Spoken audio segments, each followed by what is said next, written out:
No van a salir, muchachos. No van a salir aquí. Ojo, con esa puerta que acá les damos balas, hijueputa. No van a salir. No van a salir. Carlos, venga para acá que usted tiene fierro. Venga para acá, Carlos. Venga, suba por el gimnasio. Los que tienen las tablas allá abajo, la puerta. Que no la hagan más ahí. Murillo. Nunca ha sido algo real. Parece que es algo orquestado. El entonces alcalde de Bogotá, Enrique Peñalosa, lo dijo.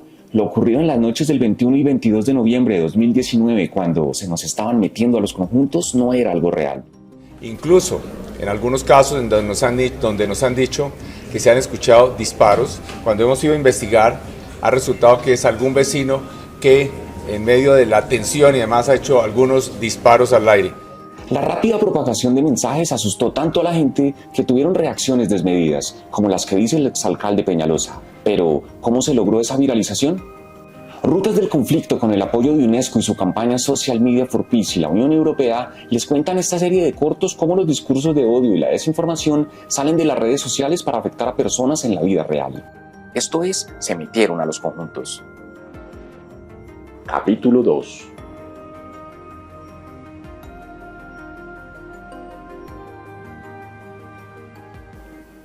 En la era digital, los contenidos, información y desinformación se propagan como un virus, por eso se llama viralización. Pensemos en una gripa. Lo primero que necesitamos es un ecosistema que sea propicio para la transmisión. En este caso, estamos hablando de las redes sociales. Para que la viralización sea posible, también necesitamos un huésped que reciba y confíe en ese contenido, para que luego se convierta en transmisor del virus y empiece la viralización. En espacios digitales, en estos espacios de conversación digital, en realidad nuestro cerebro es muy vulnerable porque no nos damos cuenta, pero en Facebook seguimos a nuestros mejores amigos, a nuestra familia. Entonces, si ellos están compartiendo discursos de odio, hay un 33% más de probabilidad, como lo dice Sinan Aral, de que nosotros los compartamos, porque decimos, si mi familia los está compartiendo, tratamos de emular lo que hace nuestro grupo social. Todos hemos caído alguna vez en esta dinámica y hemos compartido información que no verificamos pero que dimos por cierta, porque la leímos de alguien en quien confiamos. Esto se llama cámaras de eco, que se aprovechan de la fuerte influencia de los grupos sociales a los que pertenecemos sobre nuestros valores y convicciones. Por eso, la desinformación se difunde más rápidamente en las redes sociales, porque refuerzan nuestra identidad frente al resto. Pero no todo es tan orgánico y hay personas, grupos e incluso industrias que se dedican a inducir la viralización de cierta información que les conviene.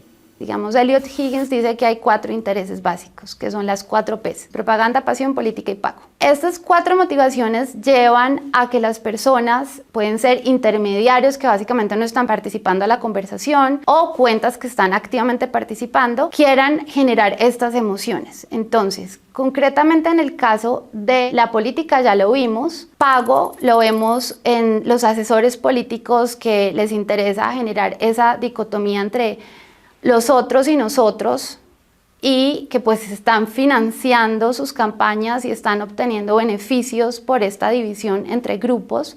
En el tema de propaganda, pues propaganda vinculada a otro tipo de causas, por ejemplo, propaganda para la supremacía blanca. También grupos que están interesados en que esta idea, o los terraplanistas, funcionan así.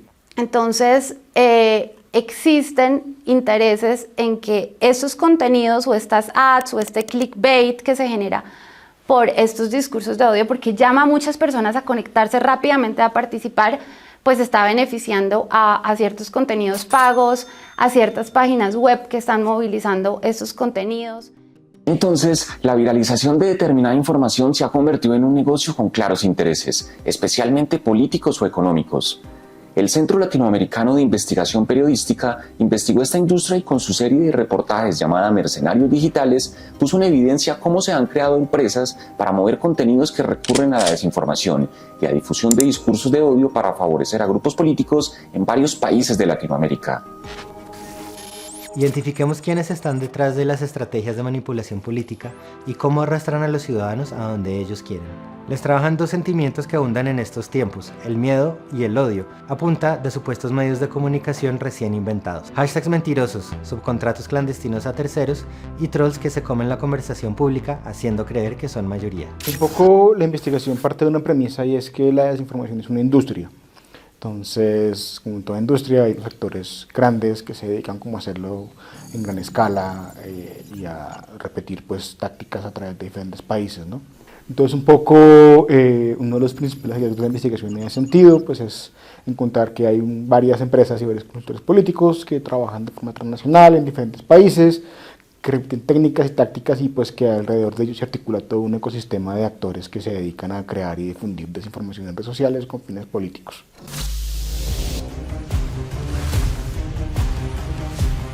Ahora las elecciones se deciden en un campo de batalla muy distinto, el digital.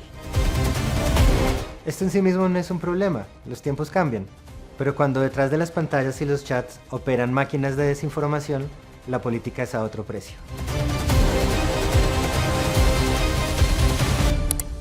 Digamos que lo que encontramos nosotros es que sí hay unos mecanismos muy claros para producir y distribuir contenidos desinformadores, mentiras, propaganda, etc. Hay mecanismos, por ejemplo, de creación de sitios web en masa, sistemas para repetir, enjuague y repita, sitios web 20, 30, 40. Encontramos también coincidencias, interactividad de bots y de trolls en Twitter con contratos públicos o contratos a empresas en gobiernos de diferentes países. Encontramos testimonios de personas que cuentan que hacen todo esto de manera deliberada. También exploramos un poco las agendas políticas que impulsan y como que catalizan un poco todas estas dinámicas. Inventamos encuestas. Difundimos noticias de que los call centers de Libre estaban financiados por Venezuela. No era información verídica, pero generaba eco en la sociedad hondureña. La comisión de campaña tenía su war room que decidía del contenido a difundir. El grupo encargado de Facebook se llamaba La Tropa. Básicamente atacábamos a toda persona que atacaba al abogado Yanni. Esas industrias se aprovechan de lo difícil que puede ser encontrar a ese autor, al paciente cero de la viralización. La mayoría de estas cosas, pues como dices tú, pues vienen de internet, ¿no? Y es muy difícil rastrear quién es el autor puntual y pues precisamente porque se basan en prejuicios que son mucho más extendidos que echarle la culpa a una persona, ¿no? Ahora, hay personas que están en el ámbito público que definitivamente tienen un papel muy preponderante en la difusión de estas ideas y en la defensa incluso de esos discursos. Independientemente de que se los hayan inventado o no. Es muy difícil saber exactamente cada caso si es orgánico o no, si hay alguna persona que honestamente lo dijo y prendió como fuego o fue que lo sembraron. Yo me inclino a pensar que lo segundo suele ser mucho más frecuente que lo primero, porque si uno se pone a ver el volumen de la desinformación que hay y lo frecuente que es y lo pervasiva que es muy difícil pensar que es una labor de voluntarios, una labor de personas involucradas políticamente. Es más, la explicación más explicativa es que son industrias, son personas que le están pagando para eso, que lo hacen de manera coordinada, de manera sistemática. Por eso me inclino a pensar que es más probable que la desinformación no sea orgánica en la mayoría de los casos, no en todos, pero independientemente de eso, lo que sí está claro y lo que evidencia es que hay grandes, llamémoslo así, procesos industriales, bandas transportadoras, procesos de creación de contenido, de difusión de contenido que sirven para difundir propaganda y desinformación. Estos negocios explotan una vieja receta que ha funcionado desde siempre en la vida fuera de las redes sociales: la mezcla de rumores, prejuicios, miedo y odio, para generar emociones que favorezcan intereses particulares, aunque las consecuencias sean incontrolables.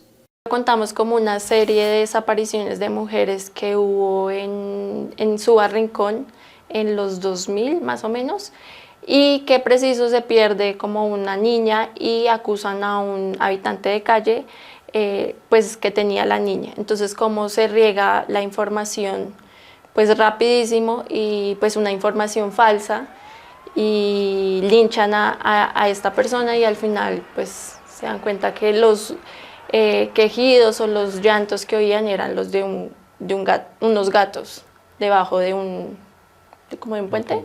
Fue más el voz a voz y también por el tiempo en el que lo narrábamos, porque era como en los 2000, entonces como que no era tan común como las redes sociales así tan en su auge. Así como para mí se necesita como un material que queme una chispa de oxígeno para la desinformación también necesita una serie de elementos que estén ahí silvestres, ¿no? Necesita pues un mensaje, un contenido, pero también necesita una audiencia y una audiencia que esté dispuesta a replicarlo. ¿Y cómo usted hace que una audiencia esté dispuesta a replicar la información? Pues atacándole a lo que esas personas consideran cierto, verdadero o valioso, como por ejemplo los prejuicios. Parece que una vez se prende la chispa, ya sea de manera orgánica o por el trabajo de una de estas industrias más conocidas como bodegas, es muy difícil controlar el incendio. Pero, ¿cómo podemos evitar ser responsables para esparcir el fuego y el virus? Bueno, a mí me ha pasado muchas veces. Y yo tengo siempre una metáfora interesante que les digo. Les utilizo un concepto que es chévere, que es la idea de los desórdenes de información. En realidad, cuando es esta cantidad de discursos de odio, de desinformación en redes sociales, es como pensar que tenemos una pandemia andando, un virus andando. Y pues es responsabilidad de todos ponernos el tapabocas, ¿cierto? Para que no se siga amplificando y no siga creciendo el contagio. Entonces, pues en mi familia yo ya tengo como una manera de decirles, yo ya les expliqué la idea esa del contagio y la responsabilidad que tenemos de mantener un entorno sano desde el punto de vista de la información, y les digo, bueno, ¿qué está pasando ahí con el tapabocas? ¿Te lo estás poniendo o no? O sea, ¿qué tanto estamos ayudando a que la información pública sea veraz, a que tengamos un entorno que nos lleve a brotes de agresividad contra ciertos grupos? Es responsabilidad de todos, como ponernos el tapabocas en una pandemia. Entonces, como lo hemos visto, los sesgos cognitivos, que son esos prejuicios enmarcados en el racismo, la xenofobia, el machismo y otras expresiones discriminatorias, son cruciales para viralizar un contenido, pero no son el único factor. Muchas noticias, imágenes, memes o videos que pueden ser información o desinformación son empujados por bots o cuentas que posicionan tendencias inducidas por una industria digital cada vez más grande que vende sus servicios a intereses políticos o económicos. Esta situación plantea un dilema ético sobre si debe haber un control y una sanción sobre los discursos de odio y la desinformación en las redes. En el siguiente capítulo veremos cómo se dibuja la delgada línea que separa los discursos de odio de la libertad de expresión. Esto es, se metieron a los conjuntos.